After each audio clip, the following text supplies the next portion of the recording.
बच्चों, इस वीडियो में हम class 12 physics chapter 9 ray optics के एनसीईआरटी से पॉइंट्स टू पॉन्डर पढ़ने वाले हैं। ये पॉइंट्स बच्चों किसी भी एग्जाम के लिए, कॉन्सेप्ट बिल्डिंग के लिए बहुत इंपॉर्टेंट होते हैं।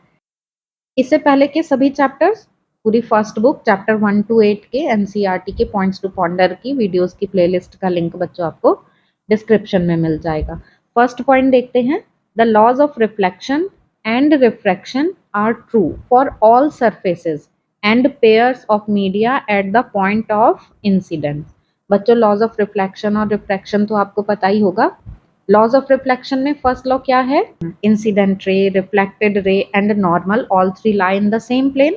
और दूसरा लॉ क्या है कि angle i is equal to angle r. ठीक है ना? जैसे ये है इंसिडेंट रे, ये है रिफ्लेक्टेड रे, तो एंगल आई ये एंगल ऑफ इंसिडेंस है, एंगल आर ये एंगल ऑफ रिफ्लेक्शन है, ये इक्वल होते हैं और ये तीनों ही ये है नॉर्मल। तो नॉर्मल, इंसिडेंट रे, रिफ्लेक्टेड रे ये एक ही प्लेन में होते हैं। कोई भी सरफेस हो, यहाँ पर ये सरफेस है ना, तो ये कोई भी सरफेस हो, लॉज ऑफ रिफ्लेक्शन ट्रू ही रहेंगे। ऐसे ही रिफ्रैक्शन के लिए दो मीडियम होते हैं कि लाइट एक मीडियम से दूसरे मीडियम में जाती है। सपोज ये मीडियम रेयरर है, इससे डेंसर मीडियम में गई तो ये नॉर्मल की तरफ थोड़ा बेंड हो जाती है। तो यहाँ पर भी ये है इंसिडेंट रे, ये रिफ्रैक्टेड रे और ये नॉर्मल, ये तीनों सेम प्लेन में ही होते हैं। और एंगल आई और आर के लिए ये एंगल है एंगल ऑफ इंसिडेंस, ये है एंगल ऑफ रिफ्रैक्शन। तो इन दोनों के लिए sine i upon sine r, इनका रेशो कांस्टेंट आता है और ये रिफ्रैक्टिव इंडेक्स होता है। Refractive index of medium 2 with respect to medium 1। ये इस पॉइंट का मीनिंग है कि रिफ्लेक्शन के लॉज हो या रिफ्रैक्शन के लॉज हो, वो किसी भी सरफेस और कोई भी मीडियम हो उन सभी के लिए ट्रू होते हैं। अब सेकेंड पॉइंट देखते हैं। The real image of an object placed between f and 2f from convex lens can be scene on the screen placed at the image location. बच्चों, हमें पता है कि कॉन्वेक्स लेंस से बनने वाली इमेजेस में अगर object between f and 2f रखा हो तो उसकी इमेज बियॉन्ड 2f बनती है और ये रियल एंड इन्वर्टेड इमेज होती है। रियल इमेज को स्क्रीन पर ऑब्टेन किया जा सकता है। तो सपोज ये है कॉन्वेक्स लेंस, यहाँ f 2f और ये ऑब्जेक्ट है।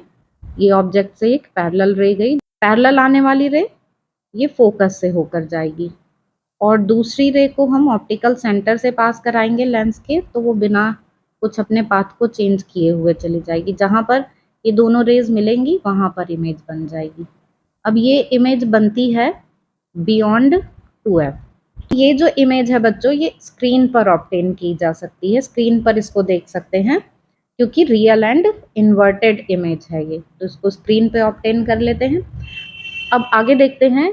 If the screen is removed is the image still there. Screen पर इमेज देख रहे हैं, हमने ये एक्टिविटी भी की है जिसमें कि एक कैंडल की फ्लेम की इन्वर्टेड इमेज हमने कॉन्वेक्स लेंस की हेल्प से स्क्रीन पर देखी है। तो अगर स्क्रीन हटा दे तो हमें इमेज दिखाई नहीं देती, तो क्या इमेज अब वहां पर है नहीं? Is the image still there? तो अब जब स्क्रीन हटा ली तो इमेज है नहीं है। This question puzzles many because it is difficult to reconcile our self with an image suspended in air without a screen. तो ये क्वेश्चन किसी को भी परेशान कर सकता है कि स्क्रीन नहीं है, जब इमेज हमें दिखाई नहीं दे रही तो इमेज वहां एयर में है या नहीं है? विदाउट स्क्रीन क्या इमेज होगी? But the image does exist, लेकिन इमेज एयर में सस्पेंडेड होती है। भले ही स्क्रीन ना होने की वजह से हमें नहीं दिखाई दे रही, पर इमेज होती है वहां पर। Rays from a given point on the object are converging to an image point in the space and diverging away। बच्चों, हम यहाँ पर देख रहे हैं कि इस तरीके से रेज जा रही हैं, यहाँ पर आकर इस पॉइंट पर जहाँ इन्होंने इमेज बनाई यहाँ पर ये कन्वर्ज हो गई, लेकिन उसके बाद ये फिर से डाइवर्ज हो गई हैं। तो रेज मिलती हैं एक पॉइंट पर, वहां इमेज बनाती हैं और फिर से डाइवर्जिंग अवे हो जाती हैं। The screen simply diffuses these rays, some of which reach our eyes and we see the image. जब यहाँ स्क्रीन पर ये रेज पड़ती हैं तो यहाँ डिफ्यूज हो जाती हैं, मीन्स ये स्कैटर हो जाती हैं और उसमें से कुछ रेज हमारी आंखों तक पहुंच जाती हैं और हमें इमेज दिखाई देने लगती है। This can be seen by image formed in air during a laser show. लेकिन जब स्क्रीन नहीं होती तब भी वहां पर इमेज होती है। इसको हम ऐसे समझ सकते हैं कि कोई लेजर शो देखा हो तो वहां लेजर लाइट की हेल्प से एयर में ही इमेज बना दी जाती है। लेजर लाइट जब एयर में प्रेजेंट स्मोक के पार्टिकल्स, फॉग और मिस्ट इन पर पड़ती है तो उनसे स्कैटर होके हमारी आंखों तक आ जाती है और हमें इमेज दिखाई देने लगती है। तो ये पॉइंट आपको समझ में आ गया होगा कि real and inverted image screen पर ऑब्टेन की जाती है, लेकिन अगर स्क्रीन ना हो तब भी इमेज वहां पर होती है। इसको हम वेरीफाई कर सकते हैं, image formed in air during a laser show. ठीक है, अब देखते हैं third part. Image formation needs regular reflection, refraction. Image formation के लिए बच्चों रेगुलर रिफ्लेक्शन और रिफ्रैक्शन होना चाहिए। अगर इरेगुलर या डिफ्यूज रिफ्लेक्शन होगा तो इमेज दिखाई नहीं देगी। In principle all rays from a given point should reach the same image point. तो इमेज कब बनती है? जब जो रेज हैं वो एक ही पॉइंट पर जाकर मिल जाए, जिस पॉइंट पर वो मिलती हैं वहां पर इमेज बन जाती है। This is why you do not see your image by an irregular reflecting object, say the page of book। तो irregular reflection में इमेज नहीं दिखाई देती। इसका एग्जाम्पल है जैसे कि आपको वॉल पर या फिर आपके बुक के पेज पर अपनी इमेज नहीं दिखाई देगी, लेकिन कोई स्मूथ सरफेस होगी जैसे कि मिरर है या फिर वाटर है या कुछ भी ऐसा, कई बार फ्लोर भी इतना शाइन करते रहते हैं कि उसमें भी अपनी इमेज दिखाई दे जाती है। तो इमेज दिखाई देने के लिए क्या जरूरी है? रेगुलर रिफ्लेक्शन और रिफ्रैक्शन। ठीक है, अगर इरेगुलर हैं, डिफ्यूज हैं तो फिर इमेज नहीं दिखाई देगी। इसी वजह से वॉल या फिर पेपर पर इमेज नहीं दिखाई देती है। नेक्स्ट पॉइंट देखते हैं, thick lenses give coloured image due to dispersion. बच्चों डिस्पर्जन आपको पता ही होगा ना कि प्रिज्म से जब व्हाइट लाइट पास होती है तो वो अपने 7 कलर्स में स्प्लिट हो जाती है, तो सभी कलर्स अलग अलग दिखने लगते हैं। विबग्योर बोलते हैं जिसको, इसी फिनोमेना को डिस्पर्जन बोलते हैं, splitting of light by prism. तो सेम ऐसा ही थिक लेंस से भी होता है। तो जैसे हमने ये कॉन्वेक्स लेंस अगर बनाया ना, तो इसको ऐसे हम पार्ट्स में डिवाइड करें तो ये भी एक प्रिज्म का ही पार्ट ऐसे हो जाता है कि ये प्रिज्म का पार्ट है, और लाइट प्रिज्म में बेस की तरफ बैंड होती है।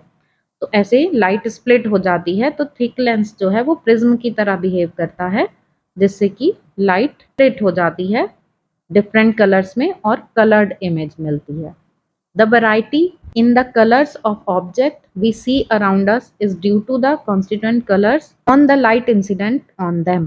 अब कोई ऑब्जेक्ट हमें किस कलर का दिखाई दे रहा है ये डिपेंड करता है कि उस पे पड़ने वाली लाइट्स जो हैं वो किस किस कलर की हैं। जैसे कि एप्पल हमें रेड कलर का दिखाई दे रहा है तो उस पर व्हाइट लाइट पड़ी जो कि 7 कलर्स का मिक्सचर है, तो सिर्फ रेड कलर हमारी आंखों तक रिफ्लेक्ट होकर आया, बाकी सभी कलर्स एब्जॉर्ब हो गए हैं, इसलिए हमें एप्पल रेड कलर का दिखाई देता है।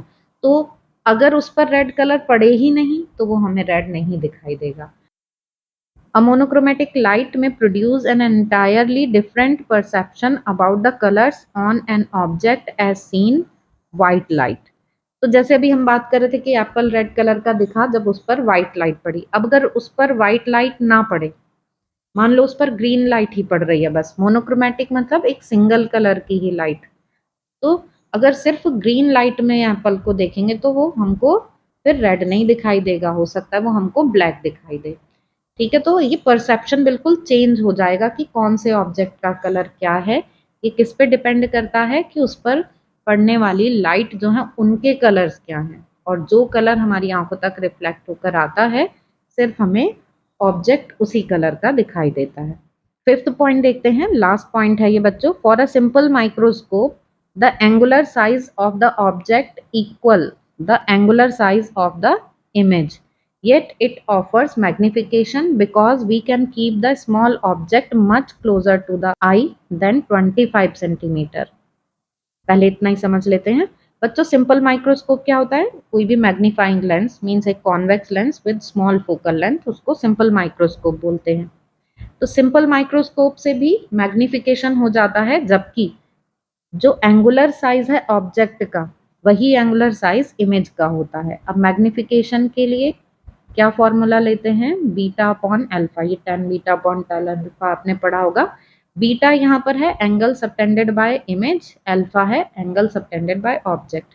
बीटा की वैल्यू अल्फा से ज्यादा होती है मीन्स मैग्निफिकेशन होता है और ऑब्जेक्ट बड़ा दिखाई देता है।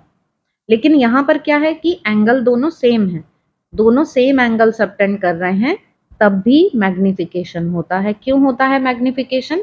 कि जो ऑब्जेक्ट है उसको नियर पॉइंट से भी पास रखा जाता है। नियर पॉइंट मतलब least distance of distinct vision, means कोई भी ऑब्जेक्ट है तो उसको कम से कम इतनी दूर रख के तो देखा ही जाता है। लेकिन जब हम माइक्रोस्कोप से देखते हैं तो ऑब्जेक्ट को नियर पॉइंट से भी पास में रखते हैं, इससे लार्ज एंगल सबटेंड होता है। ऑब्जेक्ट को तो नियर पॉइंट से भी पास ले आए तो इमेज बनती है नियर पॉइंट पर, और नियर पॉइंट पर इमेज बनती है तो उसको इजीली देख सकते हैं।